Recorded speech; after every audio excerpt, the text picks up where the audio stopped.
Halo semuanya, selamat wayah Kia ya dimanapun kalian berada. Kembali lagi bersama Mamang, dan di video kali ini kita bakal lanjutin manhwa para alter egoku adalah makhluk absolut. Kita masuk di part 17. Di awal video ini kita beralih ke sebuah toko bernama Drauso, di mana pemilik toko tersebut tampak kesal dengan seorang pelanggannya yang 2 jam ini hanya terus melihat-lihat item di tokonya tanpa ada kejelasan jika pelanggan tersebut akan membelinya atau tidak. Tentu saja pelanggan tersebut bertingkah seperti itu bukan tanpa alasan, karena pelanggan itu merupakan avatar ke-6 Han Sung-yoon yang bernama Harbor yang didapatkannya dari perkembangan Harley sebelumnya. Kemampuan awalnya adalah apresial, yaitu kekuatan untuk melihat informasi satu item. Saat ini level skillnya masihlah rendah, jadi Harbor hanya bisa melihat detail kasar dari sebuah item. Tetapi kalau ia terus mengembangkannya, ia bisa jadi pedagang yang mendominasi seluruh benua. Tentunya sebelum itu bisa terjadi, Sung-yoon harus menangani reaksi negatif dari para pedagang yang sudah ada. Dan agar itu bisa terjadi, pengaruh heroik Harley harus terus berkembang lebih jauh lagi. Dan ngomong-ngomong soal Harley,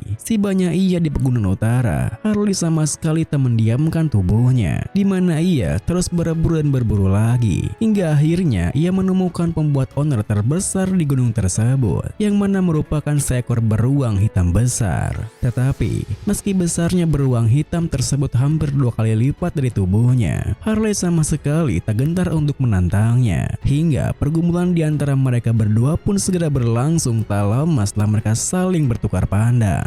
Namun saat Harley melihat sebuah celah dan memutuskan untuk langsung melompat menyerang kepala beruangnya, kepak miliknya malah kalah keras dari kepala beruang tersebut hingga hancur seketika, yang tentu membuat situasinya berbalik menguntungkan si beruang hitam yang dengan mudahnya bisa menghantam Harley hingga terhempas dengan keras. Terlebih si beruang hitam yang sama sekali tak memberinya waktu untuk bernapas langsung saja mengejarnya, sehingga Harley pun terpaksa menggunakan skill physical mutation pada lengan kanannya agar ia bisa menandingi kekuatan si beruang hitam tersebut. Namun meski Harley tak hanya bisa menandingi tapi juga menghabisi beruang hitamnya, transformasi lengannya yang begitu mencolok membuatnya merasa resah, karena tak mungkin ia akan dipuji sebagai pahlawan dengan kekuatan monster seperti itu.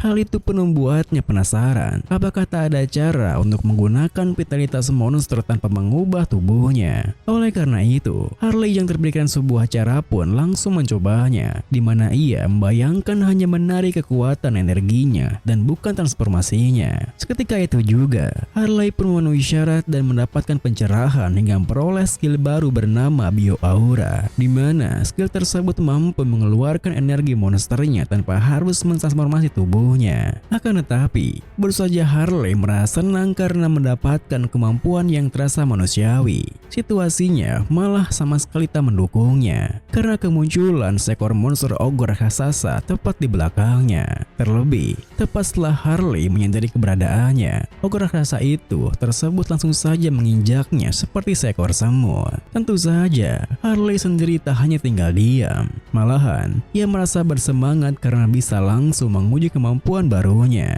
Sehingga saat ogre raksasa itu merasa puas, yakinnya saja sudah cukup untuk menghabisi seekor semut sepertinya, Harley yang bisa menahannya tentu langsung mengejutkannya. Terlebih, Harley tak hanya bisa menahannya, ia juga bahkan bisa mendorong kakinya lalu menyerang baik dalam sekejap, yang membuat si ogre raksasa itu tak bisa bereaksi hingga kehilangan nyawanya. Kemudian, Harley yang merasa bangga karena merasa statusnya telah naik jadi pahlawan, segera melanjutkan perburuannya setelah membereskan mayat monster hasil buruannya. Namun, di saat Harley melewati sebuah tempat jauh di pegunungan, tiba-tiba saja ia mencium sebuah aroma yang terasa familiar tetapi menjijikan, seperti sebuah aroma kotoran pusar atau semacamnya. Sehingga rasa penasarannya itu pun yang terpancing membuat Harley segera mengikuti aroma tersebut, yang nampaknya berasal dari sebuah gua yang pekat dengan mana dark magic. Tentu saja mana tersebut membuat Harley tersadar jika aroma tersebut berhubungan dengan Vow of Deviant.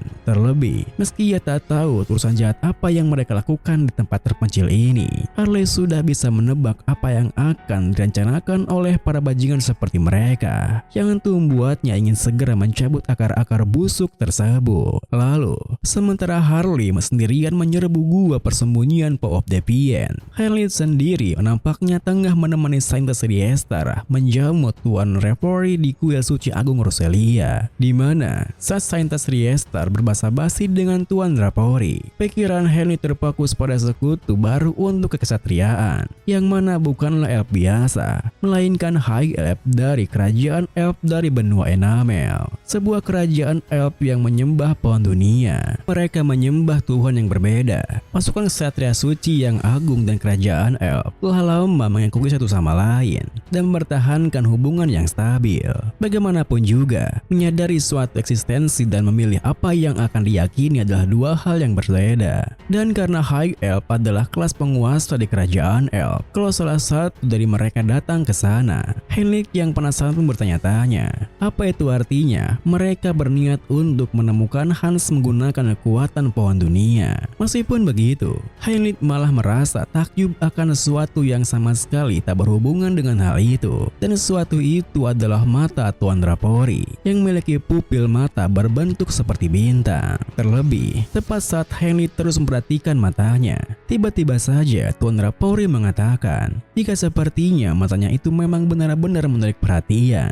Tentu saja, apa yang dikatakan Tuan Reverie membuat Henrik tersentak kaget. Apakah ia terlalu berlebihan dalam menatapnya? Tetapi untungnya, perkataannya itu bukanlah ditujukan untuknya, melainkan untuk Saintes Riestar yang langsung tersipu malu dan meminta maaf kepadanya. Tuan Reverie yang terbiasa dengan reaksi orang-orang seperti itu pun akan matanya menjelaskan jika reaksi seperti itu merupakan hal yang wajar. Lagi pula, matanya ini memanglah sesuatu yang perlu mereka diskusikan, karena matanya ini adalah tanda diri seorang High Elf. Elf yang terlahir dengan mata ini bertugas sebagai pendeta yang menghubungkan pohon dunia dan orang-orangnya. Tetapi, menemukan seseorang dengan kompatibilitas ini sangatlah langka. Paling banyak, hanya 2 atau 3 saja yang terlahir di seluruh generasi. Dan akhir-akhir ini, kebanyakan adalah orang yang sudah tua.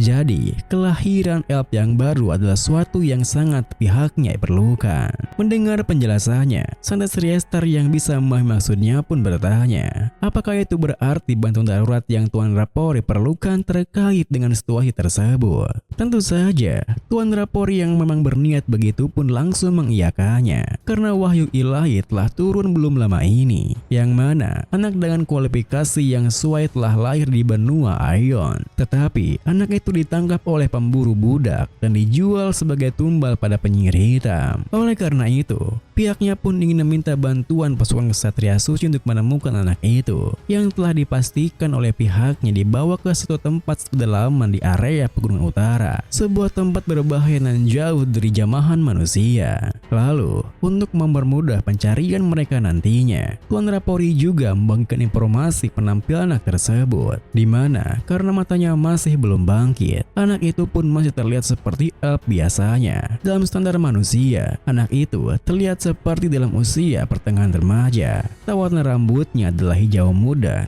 dan matanya berwarna jingga. Tentu saja, informasi penampilan anak tersebut membuat Henry terkejut, karena saat ini pikirannya terhubung dengan Harley yang telah memporak-porandakan markas rahasia Paw of the Fiend jauh di pegunungan utara. Dan di dalam markas tersebut, Harley menemukan seorang anak perempuan yang benar-benar mirip dengan ciri-ciri penampilan anak yang dicari oleh Tuan Reverie. Video ini pun diakhiri dengan, untuk memastikan hal itu, Harley pun menanyakan nama anak perempuan tersebut. Dan untungnya, meskipun sempat ketakutan karena penampilan Harley yang begitu barbar, anak perempuan tersebut segera mengatakan namanya, yang mana adalah Cecily, seperti nama yang disebutkan oleh Tuan Reverie.